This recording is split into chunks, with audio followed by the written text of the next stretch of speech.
Walker Zimmerman of Nashville SC and the U.S. men's national team next with us here on Futbol Americas. Welcome to the show. How you feeling ahead of the season? Feeling good. Yeah, I'm excited. Thanks for having me on again. Love the show. Love you guys. Do you watch? I see the viral clips. You know, when you guys do something that goes crazy. That pisses people off? Yes. Who's the crazier one out of the two? No, your clips I definitely would go say more viral. your clips go more viral. Yes. No, not more viral. Who's the crazier one out of the two? I think sometimes you have some hotter takes. Hotter Ooh, takes? míralo. Oh, He's spicy. just sunk him. I like I that. think so. Do you ever watch our stuff and be like, I could do that better? Do you want to do media when you're done? I think that you'd be pretty good at it. I've thought about it. Yeah. I don't know that I'd You got to pivot come to from the that dark career side. path. Yeah, I don't know. Yeah. I think you learned. You did an LAFC and they shipped you out. Yeah, right? Yeah, let me do it one time. Okay, he's gone. He's gone. Yeah. No, it's good. So I look at Nashville, and you know, if I look over the last few years, right? I think third place a couple years ago, fifth place 2022, seventh place last year. That would suggest the team's not moving in the right direction. Do you feel like it is, though? Yeah, I think, we've had moderate success. I don't think any of us are content with what we've accomplished so far.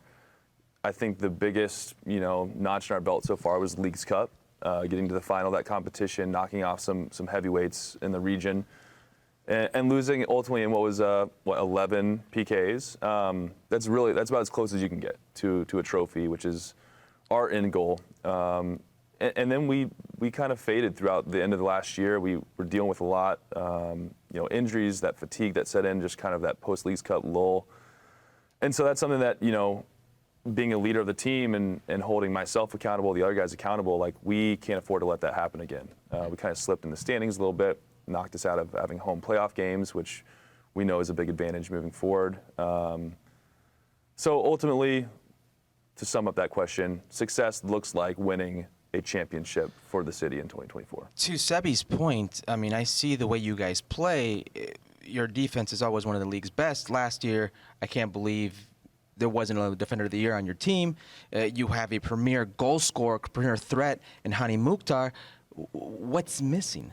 Yeah, I think, we do need some more contributions in the attack. And I think what you saw with our offseason acquisitions can fill in some of those needs. So you look at a guy like Tyler Boyd, who not only a great player on the field, amazing guy off the field. Really excited to have him in the locker room. Drew Yearwood, a young player from Red Bull who comes with a lot of promise. Mackenzie Gaines gives us that dynamic speed that we maybe lose with Fafa departing. So they're pieces that should give us more depth, some more opportunity, and hopefully more goal contributions outside of Hani. And I think what you can see is that if he's not scoring at the elite level that he's been at most of the last 3 years, it gets difficult. And look, that's why we do have a good, solid defense and defensive midfielders and guys who can see games out, is because we know that, we might not have the most goals scored in the league, but we for sure will be up there trying to keep guys out of the net on our end. What's Nashville like as a soccer city? On TV, it comes across really good. I've been there for some national team games. There was a time when you guys kind of struggled at home, but last year I feel like you guys somewhat sorted that out. Yeah, we've had definitely different streaks trying to sort it out at home. I think we can continue to evolve our home form and be a little bit more dominant. But the city itself is the way that it's embraced Nashville SC. I mean, you got the largest soccer-specific stadium in the U.S. You're filling that out almost every game. I think we're averaging 28,000 and a 30,000 capacity. So the support has been there since day one. And to make sure we keep having that support, we need to continue to move the needle in the right direction. I'm just thinking out loud. When you think about Messi and the venues he played in, it became a home game for Inter almost everywhere he went. I could think maybe the only place it didn't was Nashville. Do you remember that? Yeah. You liked it when they booed Messi?